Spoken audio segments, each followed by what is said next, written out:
At 6:04 a.m. on January 29, 2022, the alarm bell sounded in the Canton Fire Department. Firefighter paramedic Timothy Nuttall knew what that meant. His heart skipped a beat, he raced to his equipment, and he picked up his bag, which was meticulous.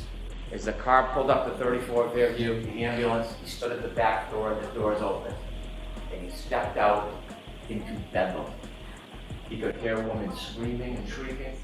You will hear him tell you how he trudged towards those screams in the darkness to snow. And firefighter Nuttall will explain as he kneeled over John O'Keefe. He looked up, and the defendant approached him, and you'll see it on the video. And he looked up at Miss Reed, and he said, "What happened?" And you'll hear her words through firefighter Nuttall. She said, "I hit him, I hit him, I hit him."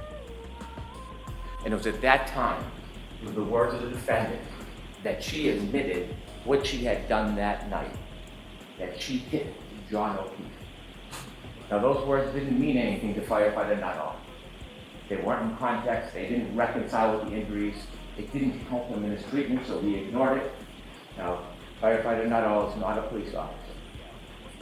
He is not an investigator, he is not a detective. He's a first responder. And so he takes that information, it was useless to him, he continues to work on John O'Keefe trying to save his life. You'll see the team put him on a stretcher. And when they lift him from the ground, even though there is snow accumulating, underneath John O'Keefe is simply grass, hard, brown, frozen. And beneath his body lay his cell phone. They bring him to the ambulance, and while they bring him to the ambulance, you'll see on the videos that other first responders speak to the defendant. One first responder, Mr. Flamati, she will say, "I hit him, oh my God, I hit him." And then she was interviewed or asked questions for background information, not a criminal investigation, just background to try to help John. And she was asked questions about his background, and during that conversation, you won't hear see the defendant was a person by the name of Jen McCabe and a firefighter McLaughlin. And she tells Fire McLaughlin, the third first responder, "I hit him." When the defendant and Mr. O'Keefe were in front of 34 Fairview Road, all the way to the left side in a dark corner near a flagpole, you will learn that Mr. O'Keefe got out of the car. He got out and he stood by the side of the road after an argument with the defendant. That argument, that anger fueled by heavy intoxication, you will learn from the science and data as he stood by the side of the road, the defendant in her SUV drove away. She drove at least 35 feet away, the argument was over, it had ended. But then she stopped. She stopped, she put the Lexus into neutral, and she waited for 2 seconds. And the facts and the science and data will tell you that despite the fact the argument was over, she then put the Lexus into reverse, put her foot on the gas pedal, and began to press, not 25%, not 50%, up to 75% acceleration. There was a light dusting of snow, the Lexus tires spun backwards, she went backwards at least 70 feet. She clipped John O'Keefe, who fell backwards, hit his head, broke his skull. And there he lay at the corner of Fairview Road, on the ground, lying on top of his cell phone, alone. And then the defendant will later tell that when she left, he didn't look mortally wounded. Yet he was. And she simply drove away. Now, before I tell you about the data and the facts and the science, and I walk you through that, I'd like to tell you a little bit about John O'Keefe. John O'Keefe was a young man, a local kid, very well liked, loved. John O'Keefe is the son of Peggy O'Keefe, John O'Keefe Sr., and the brother of Paul O'Keefe.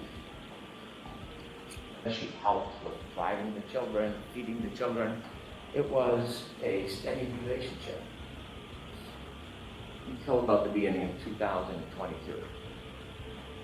And then things began to unravel. There was tension, there was arguments. In fact, just a few days before this incident, you'll hear that Mr. O'Keefe asked her to leave. But she wouldn't.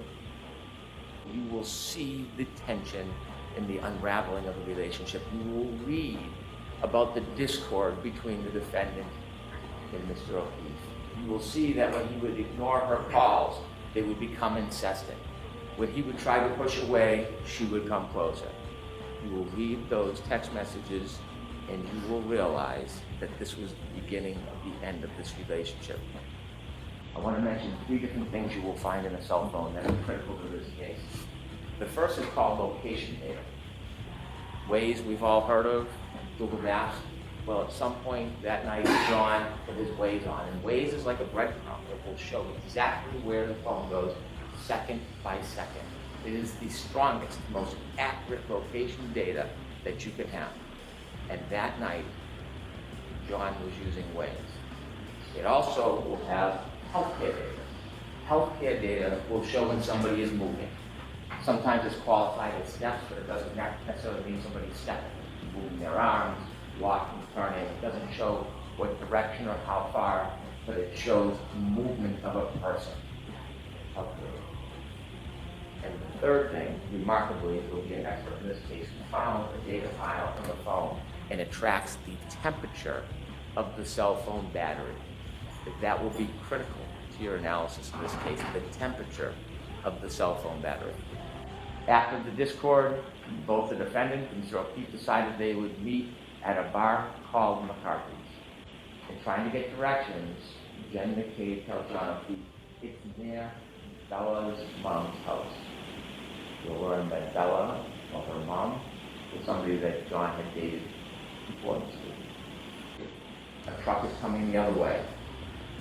And the witnesses in that truck will say they blinked the lights, one of them saw a man and woman in the car, John and the defendant, and then they followed the Lexus because they were going to the same house. The truck stopped at the driveway, and the Lexus, the defendant's car, will appear because of the Waze and be counted second to second, never stops. It will very slowly all the way to the end of the yard in the corner where there's a tree line and a flagpole. And they reach that location at 12:34:33. And they're in the car and they stay there. The truck waits, they speak to somebody in the house who comes out, the person goes back in the house and they're there for about 5 minutes. We're now down to 2 minutes before the collision. The truck waits, and now it's just the defendant and John. And while they're waiting outside, 12:27, John gets a text from Jen McCabe. Park behind us in the driveway. 12:29, she texts again. Are you coming in? You'll hear that Jen McCabe and others look out the window and see the defendant's Lexus in front of the flagpole at the far end. You will know that John O'Keefe was in that car, that Lexus, and didn't move because his healthcare data is not moving. It's not moving until 12:31:56. At 12:31:56, he begins to move. You will have 20 seconds before he falls. 20 seconds.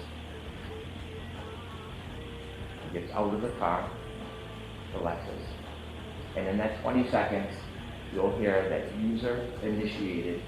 He looks at the phone, at the text message from Jen McCabe. It's now 12:32:09. He closes the phone the last time. It will be the last time he uses that phone. From the waterfall bar, you see that he's back pocket.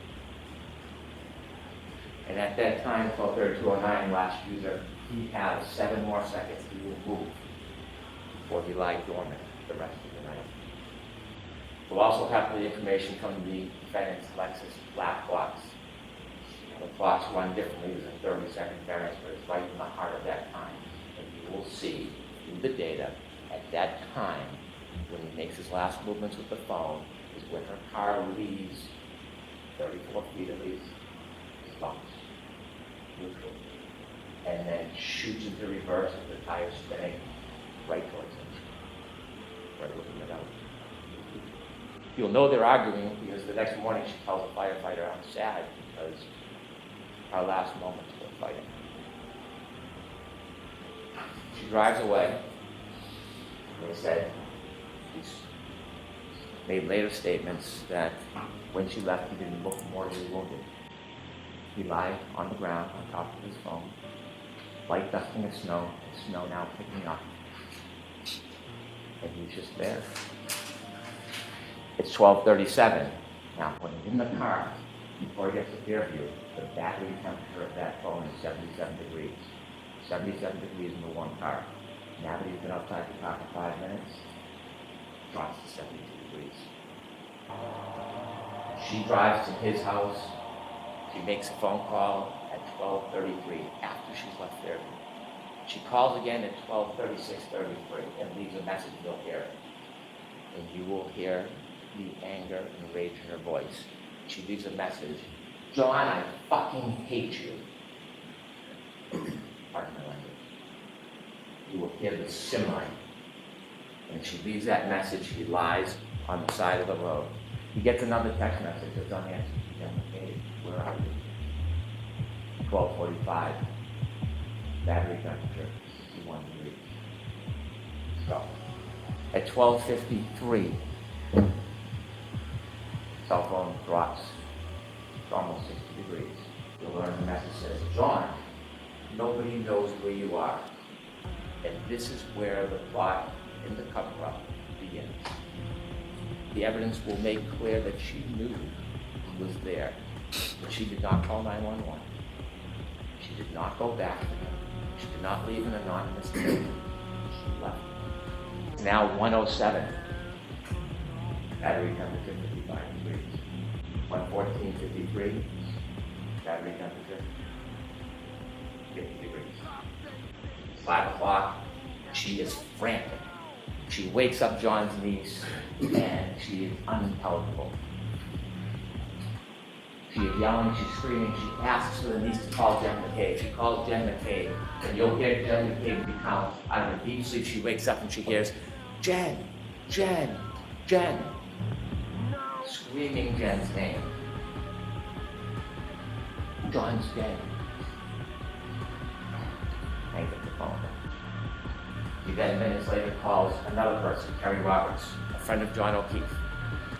Someone who's not friends with the defendant, but they know because they helped raise the kids and they interacted. Waiting for her to arrive, she learns she doesn't arrive. Instead, the defendant goes to Jen McCabe's house. Kerry Roberts, the other friend, then goes to Jen McCabe's house, pulls behind the car. And when she does, she's on the roof because she can hear the defendant say, my taillight's broken, my taillight's broken. And she looks, and the snow packed in the right taillight, she can see a piece of the taillight missing. The defendant desperately wants to go to 34th Fairview Road, but Kerry Roberts takes over and says, we're going to go back to John's house. Maybe he's in the house and you didn't see him. When they get close to the edge of 34th Fairview, you hear the defendant start to scream, there he is. Both women look and they can't see anything. She starts kicking the door. The defendant's kicking the door, let me out. Kerry Roberts stops the car and lets her out, and she sees the defendant run exactly to where John O'Keefe is in the darkness. That's where she left him. Try to do first aid. They start to move him, and coincidentally at 6:06 when they start to move him, the cold air hits that cell phone battery. It drops from 50 to 43 degrees. The Canton Police Department sent an officer to the house to make sure the children are safe because they're alone if they're home. And when the officer pulls in, he doesn't notice anything, but you see in the dash cam video notices something. That tail light has a big missing piece to it. You're going to hear from a very renowned doctor and neurosurgeon who has treated thousands and thousands of medics. And the wound on the back of the head, where he fell backwards, on the cracked skull, it's called a basal fracture. It created an injury called counter-coup. After he was put by a car and fell backwards and hit his head on that hard rock ground. Remember, there's no snow, it's just a dusting at this point. The back of his brain hits the back of his skull and bounces up. When it bounces up, it leaves marks showing that impact. And this neurosurgeon will tell you, he treated thousands of patients, that this injury, with reasonable degree of medical certainty, is counter-coup caused by falling backwards in the head. When the medical examiner for the state looked at it, they generally said one was trauma, they had it undetermined. So we brought it to the renowned neurosurgeon who does exactly this. You're also going to hear from an active reconstruction. His name is Doug Welcher. He does not work for the state police or local police. He was hired to take a look at this case and the data. He will come in and explain to you exactly what I talked about, how the data from that black box coincides with the cell phone and the movements of the car, the moments before, during, and after the defendant struck John O'Keefe with the car. I'd like to play you clip one. We're going to hear the first of the statements that she made after she was charged.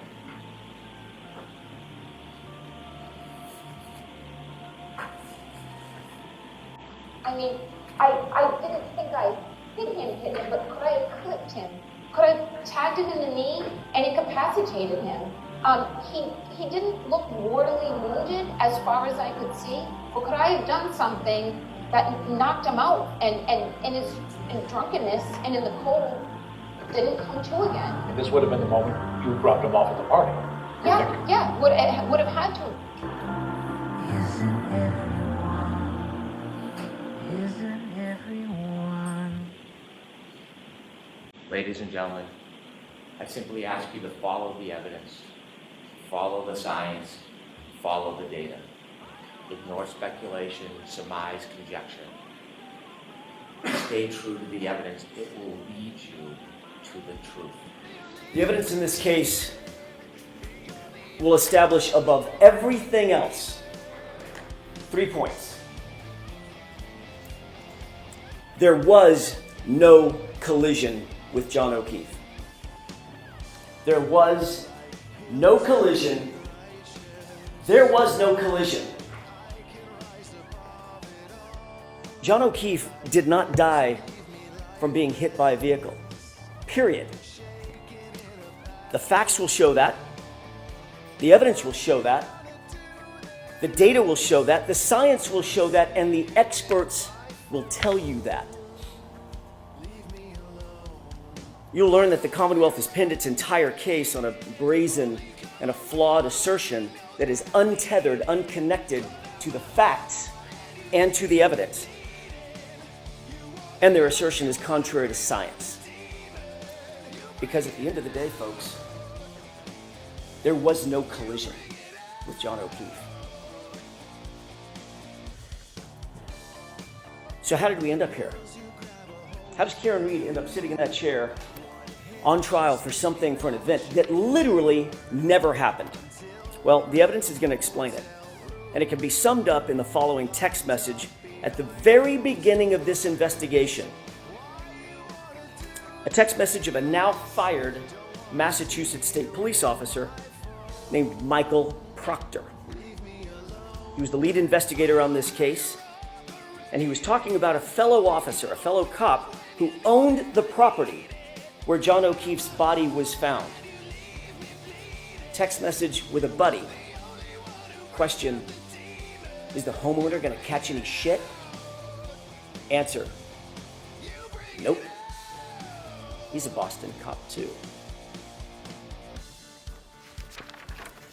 That quote defines the lack of integrity of the Commonwealth's entire case, its entire investigation, and this prosecution.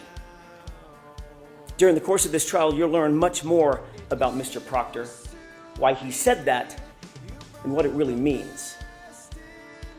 What you'll see and hear in this courtroom in the coming weeks is not just a story of a tragic loss. And make no mistake, John O'Keefe's death is and was a tragic loss.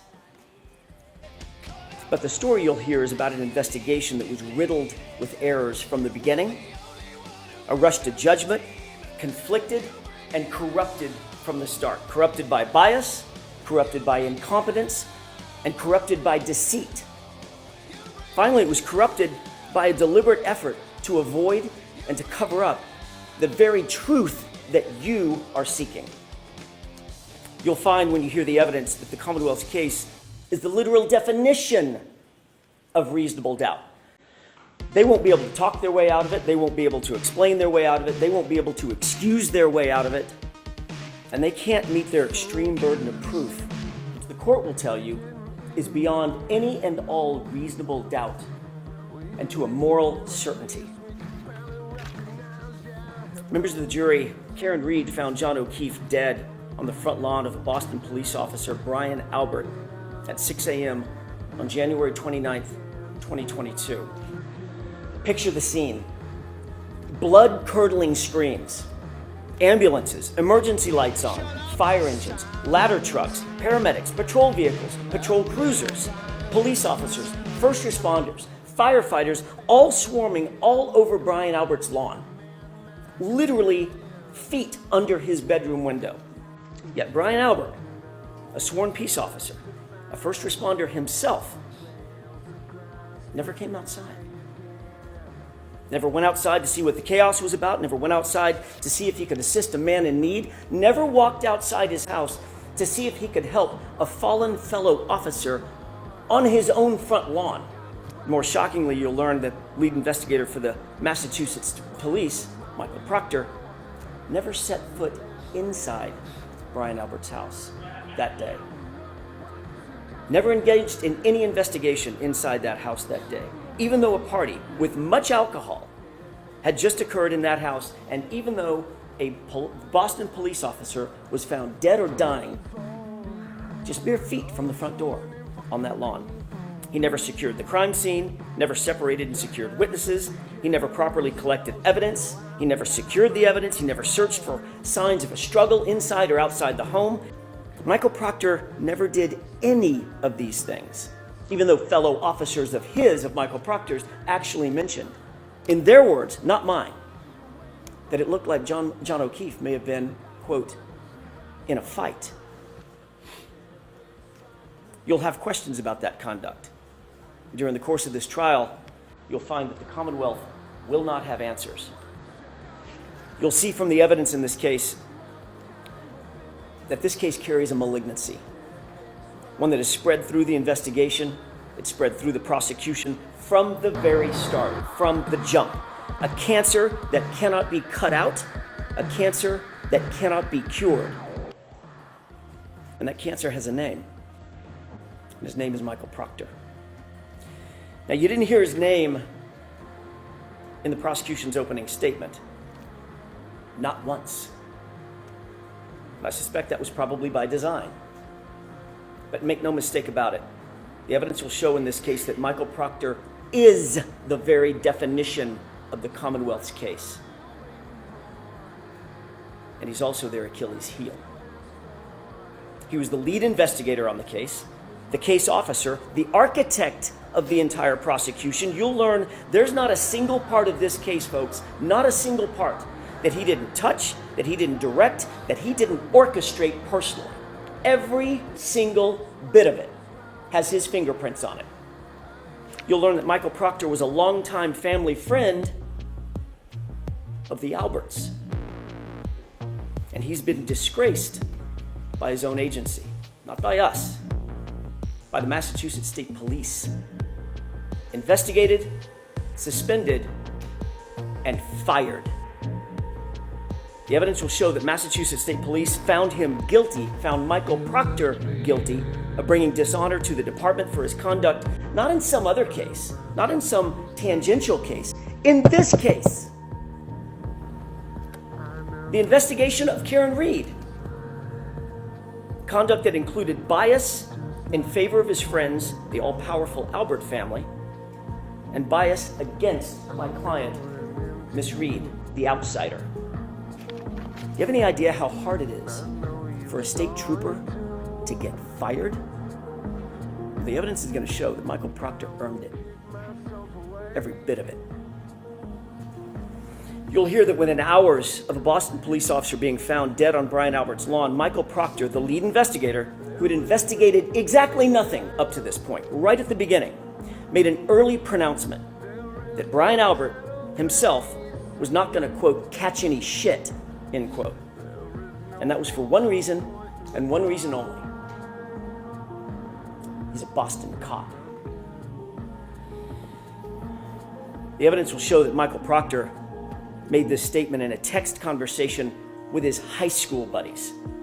A text he never thought would see the light of day, certainly never thought we would get a hold of. And when he thought no one was looking, he actually said the quiet part out loud.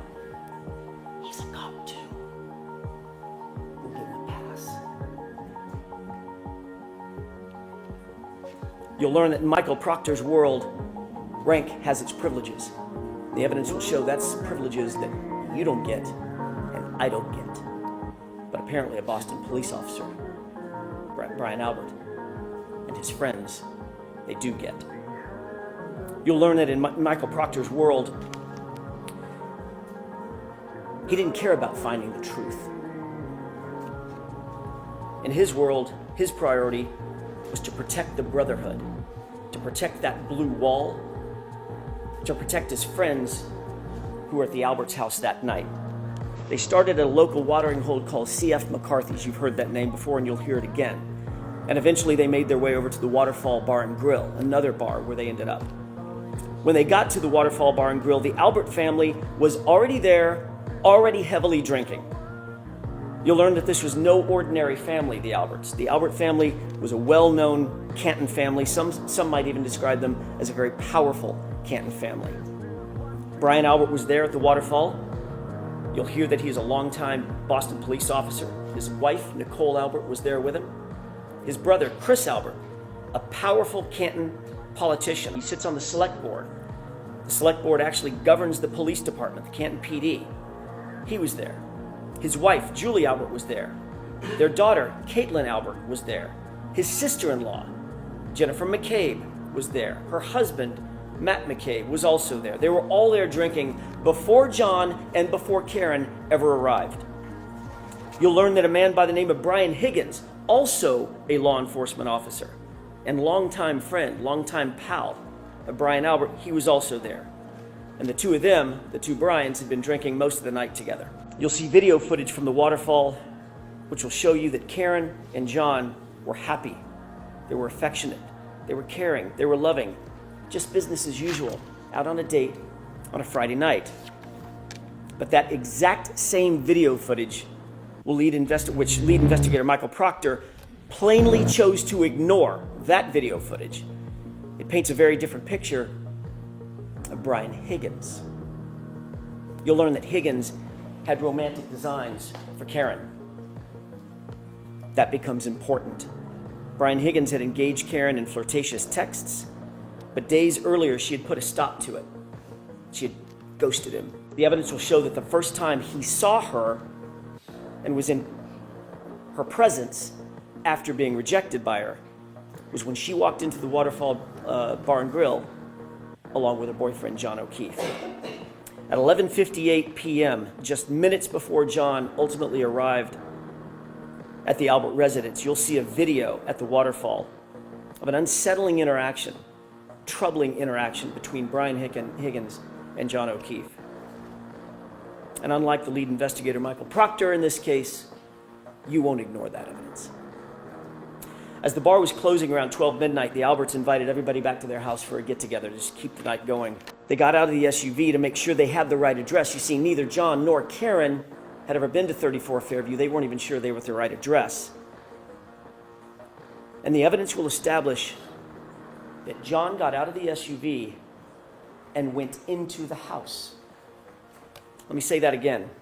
The facts unequivocally, the data, the science, the witnesses will all unequivocally establish that John O'Keefe went into the Albert home that night.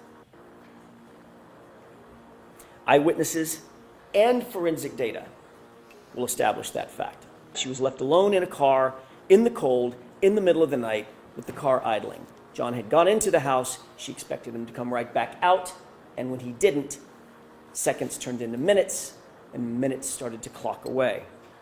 She left John a voicemail, then another voicemail, voicemail after voicemail after voicemail, text messages. But he was unresponsive. He didn't pick up a single call.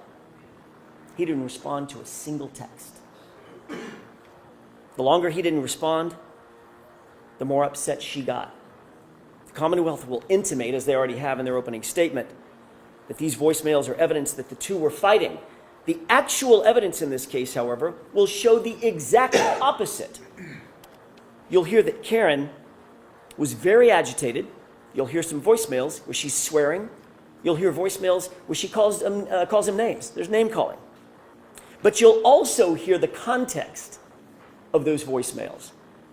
And every single one of those voicemails was left for John after he failed to come back out of the house, after he failed to respond to her voicemails and to her texts.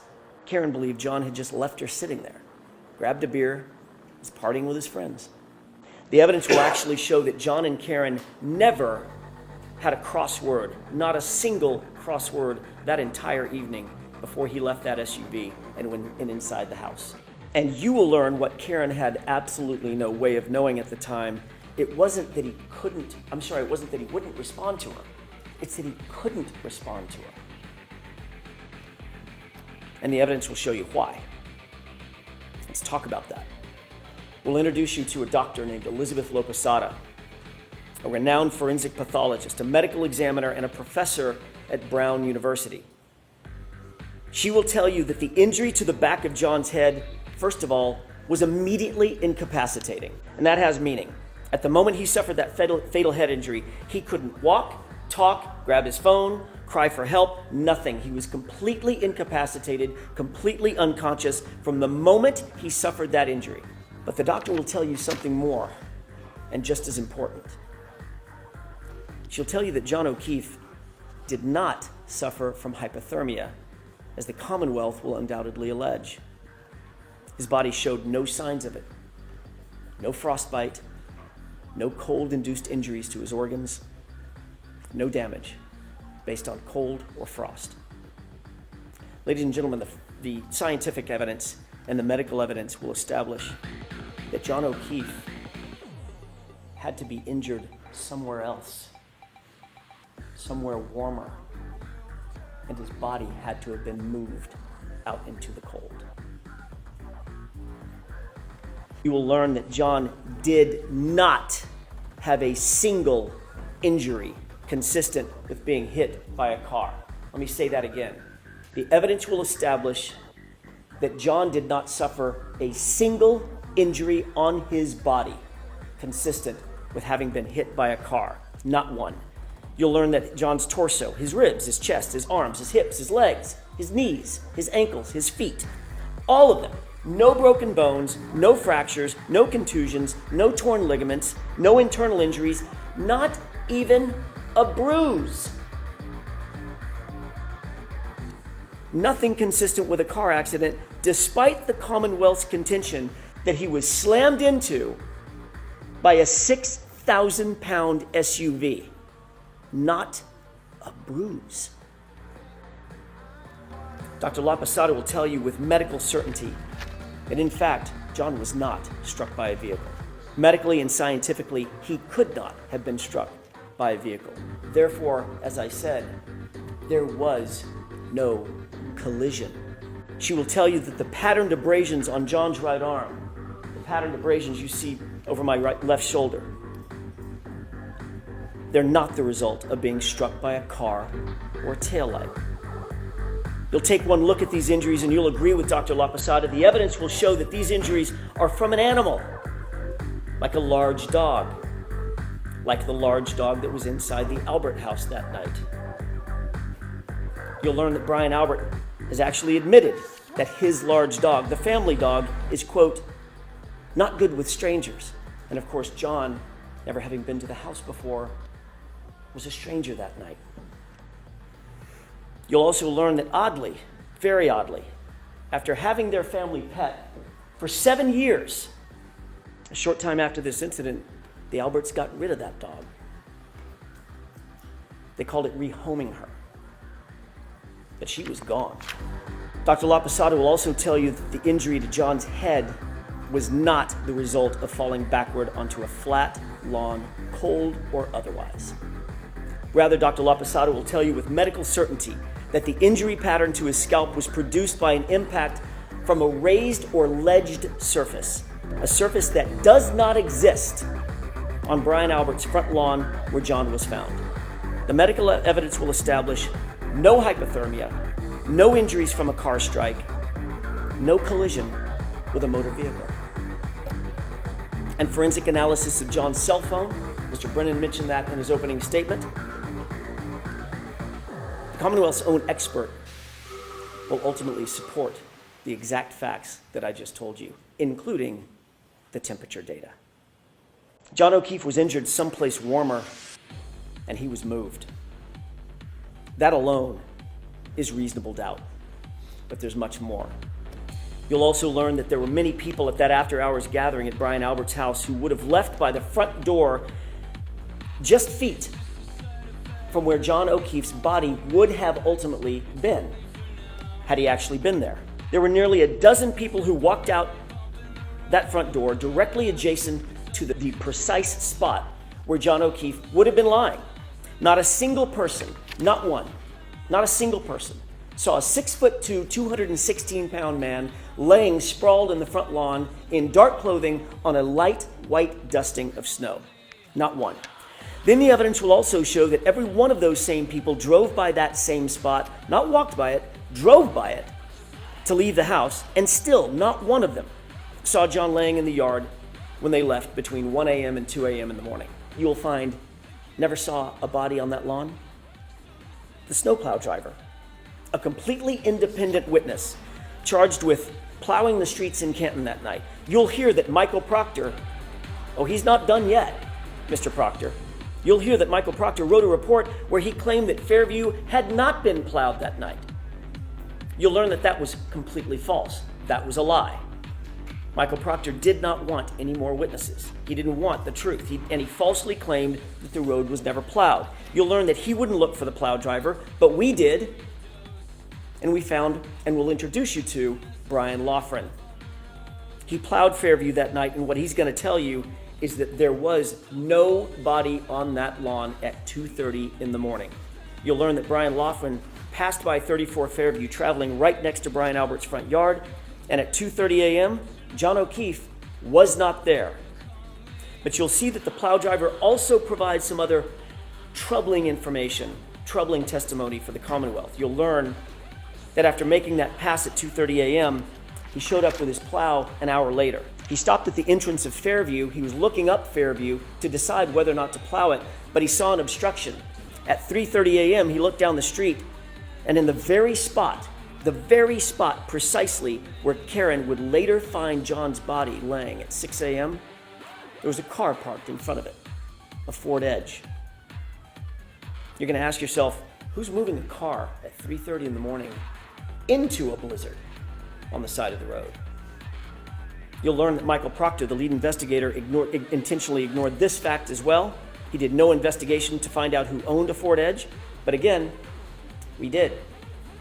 And the evidence will establish that the Ford Edge happens to be a favorite model of the Albert family. More than one Albert owned a Ford Edge at the time. You'll learn that those facts will add to the mounting and the overwhelming evidence that there was no collision and John O'Keefe's body was moved onto that lawn. You'll be introduced to science and physics, even from the Commonwealth's own experts. That science will establish that Karen Reed's SUV was not damaged by hitting a pedestrian, and conversely, John O'Keefe's injuries did not come from being struck by a vehicle. The Commonwealth mentioned triggering events, but what you'll actually learn from the experts, some of them the Commonwealth's own experts, is that a triggering event is not evidence of an accident. It does not evidence a collision. That's why we're here. A collision. And there's no evidence of one. Zero. You'll also find that those exact sort of triggering events that the Commonwealth will rely on are relatively commonplace on Karen's SUV, and none of them are associated with a claim of a collision. I want to take you back to the night in question, January 29th. While Karen was asleep at home with John's 13-year-old niece, what were the people who had been at Brian Albert's house that night? What were they doing? While she slept, what you'll find and what the evidence will show is that they were extremely busy. You'll learn that after a long night of heavy drinking, Brian Higgins left the Albert residence, but he didn't drive home. Rather, he drove over to the Canton Police Department, where he kept an office at about 1:25 a.m. Not a Canton police officer, but he kept an office there. Why go back to his office at 1:25 a.m.? Why go back to the Canton Police Department at 1:25 in the morning on the night of a blizzard? You'll learn that while there, Higgins made a call at 1:30 a.m. Higgins will later deny that he made that call. You'll find that curious. And his explanation for that late night visit to Canton PD, you'll find that it changes nearly every time he's asked about it. You'll learn that after everyone left Brian Albert's house, Brian Albert actually claimed he had no contact with anybody else except his wife. No contact until he woke up the next morning. So he says. Then you'll learn that that too is a complete lie. His phone records establish that he placed a call to none other than Brian Higgins at 2:22 a.m. shortly after Higgins completed that late night visit over to Canton PD. The evidence will establish that Brian Albert called Brian Higgins first. Brian Albert then disconnected that call when Higgins didn't answer it. Seconds later, Brian Higgins returned the call. Brian Albert then did answer that call. They spoke for 22 full seconds, had a conversation, then they both hung up their respective phones. You'll learn that when they were asked about these calls and conversations, both Brian Albert and Brian Higgins lied about it. Both of them. They said they never had a call with each other. But then ultimately, when they were confronted with their own cell phone records and they could no longer deny the calls, they were asked independently, explain yourself. And they both came up with the exact same explanation. A butt dial. You'll also learn after this incident and within days of one another, both Brian Higgins and Brian Albert, both police officers, both trained investigators, got rid of their phones. Both of them. Shortly after this incident, Brian Albert got rid of his house, the whole thing. Just sold it. His childhood home, a home that had been in the Albert family for generations, he literally sold it mere months after this incident. Dog rehomed, phones destroyed, house sold. You'll learn that all these things happened shortly after the incident where John O'Keefe was found unresponsive and dying in Brian Albert's front lawn. And you'll also learn that Michael Proctor looked the other way. He did not investigate any of what I'm telling you. He pre-selected Karen Reed from the start, and he ignored everything and everyone else. Brian Albert's sister-in-law, you've heard her name before, Jennifer McCabe. She was at the waterfall that night, and she was over at the Alberts' house that evening as well. She left the after-hours gathering about 2 a.m., a little before 2 a.m., got home around 2 a.m. And you'll learn that according to the Commonwealth's own evidence, from a forensic software program called Physical Analyzer made by Cellebrite, it's considered the gold standard for forensic tools. You'll learn that a Google search was discovered on Jennifer McCabe's phone. A Google search that Michael Proctor and his investigators never revealed to us, but we found anyway. A Google search that was time-stamped, according to their own data, at 2:27 a.m. 5 minutes after that 2:22 a.m. call that Higgins and Albert denied having. And that Google search on Jennifer McCabe's phone read, "Hoslong to die in cold." Hoslong to die in cold. Now she misspelled the first word. Hos is supposed to be how, but the meaning's the same. How long does it take to die in the cold? Time-stamped 2:27. And then that search was also noted by the same Cellebrite program as having been deleted. The evidence will force you to ask, why is there a search on her phone? Why is it logged at 2:27 a.m.? When the Commonwealth claims that she first learned of John's death and where his body was hours later at 6 a.m.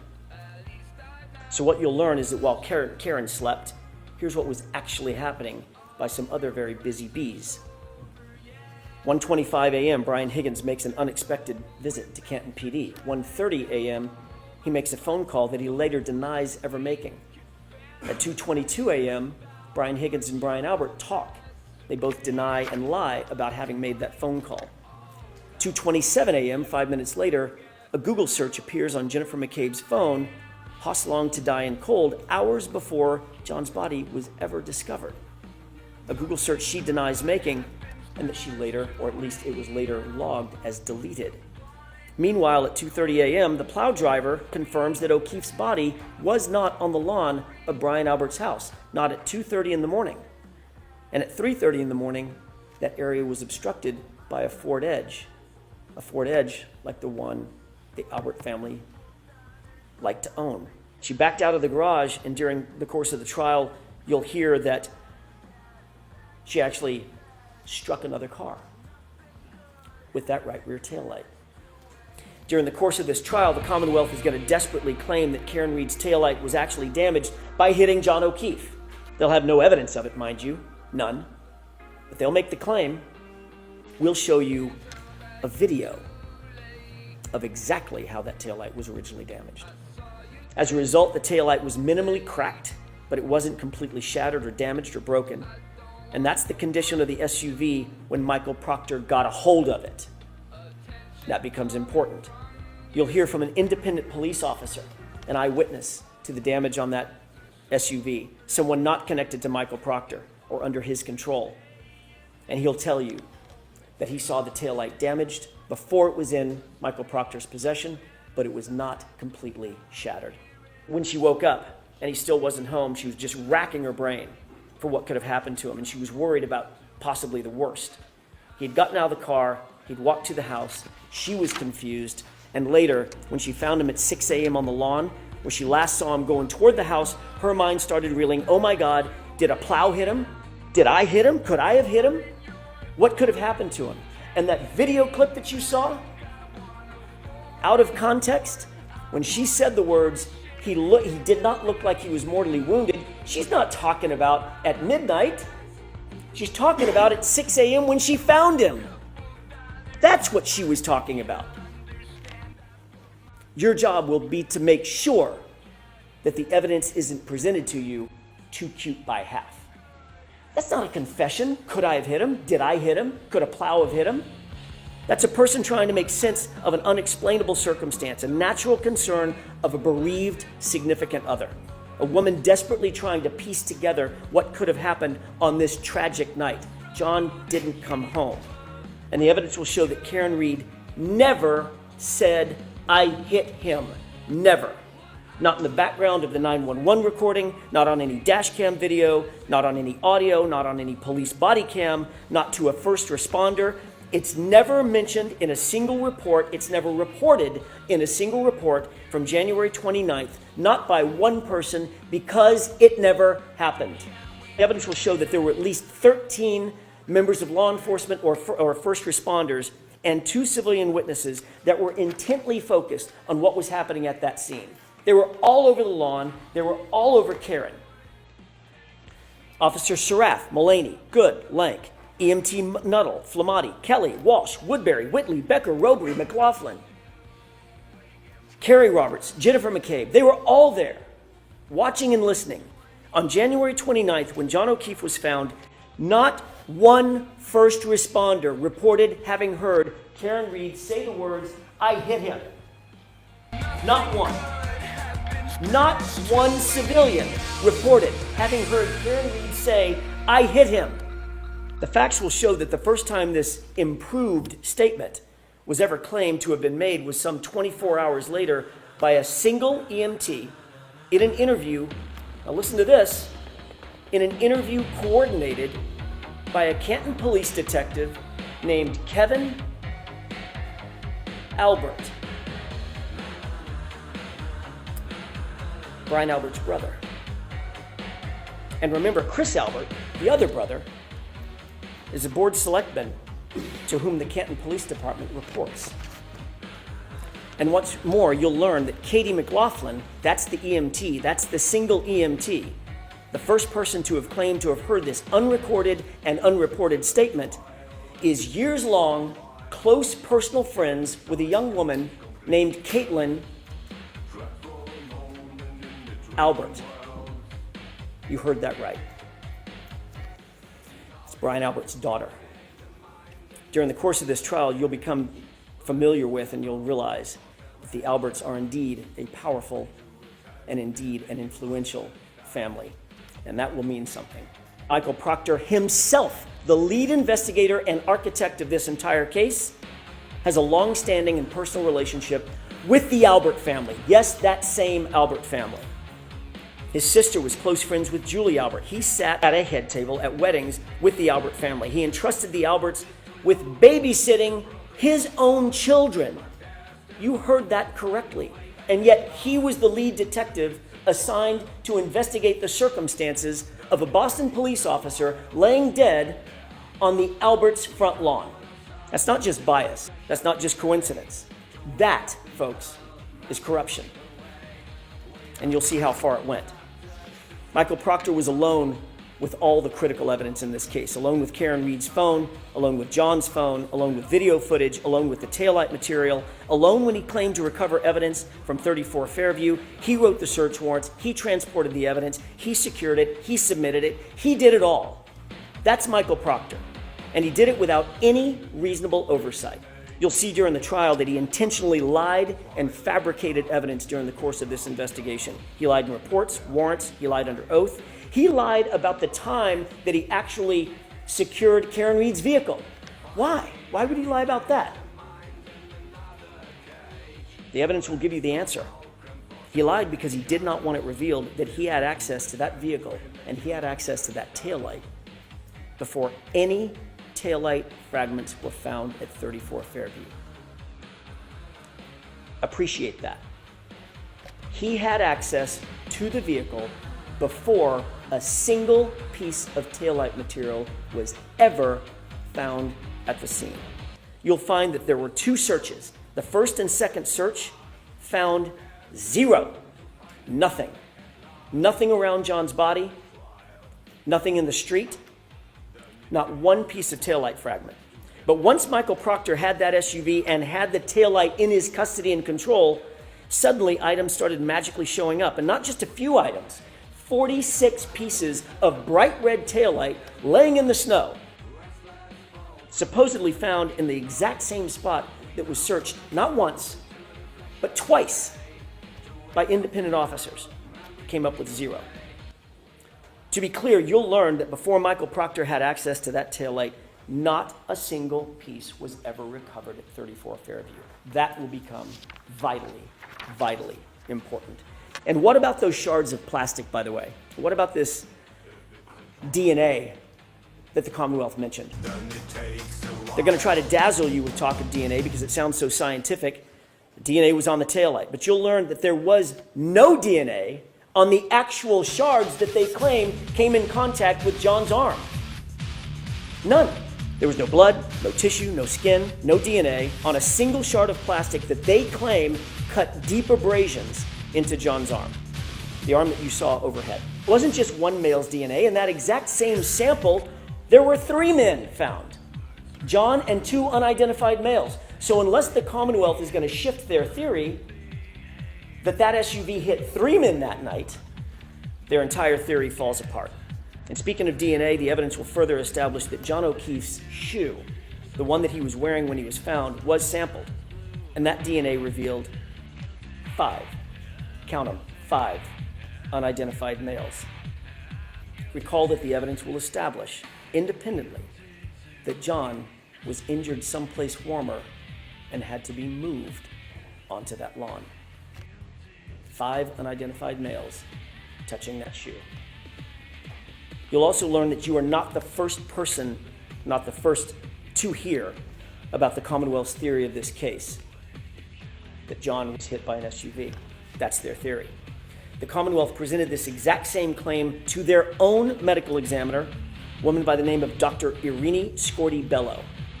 And you'll learn that after reviewing what's called a law enforcement accident notifier, with law enforcement's theory of the collision written in it, defined in it, after conducting the autopsy herself, after examining John's injuries in detail, she refused to conclude that John's death was a homicide based on the Commonwealth's presentation and their theory.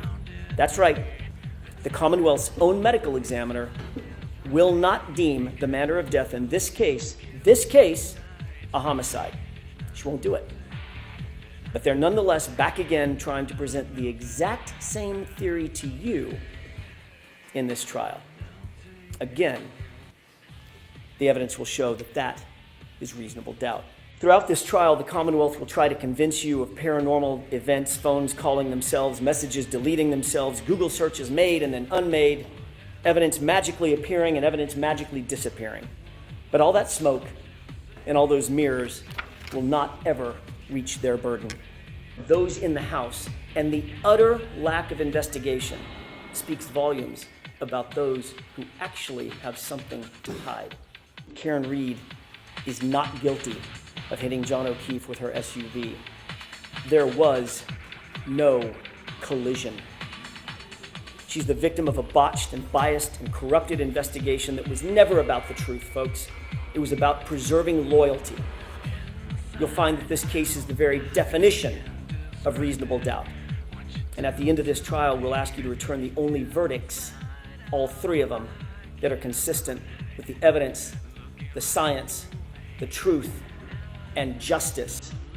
Not guilty, not guilty, not guilty. Thank you.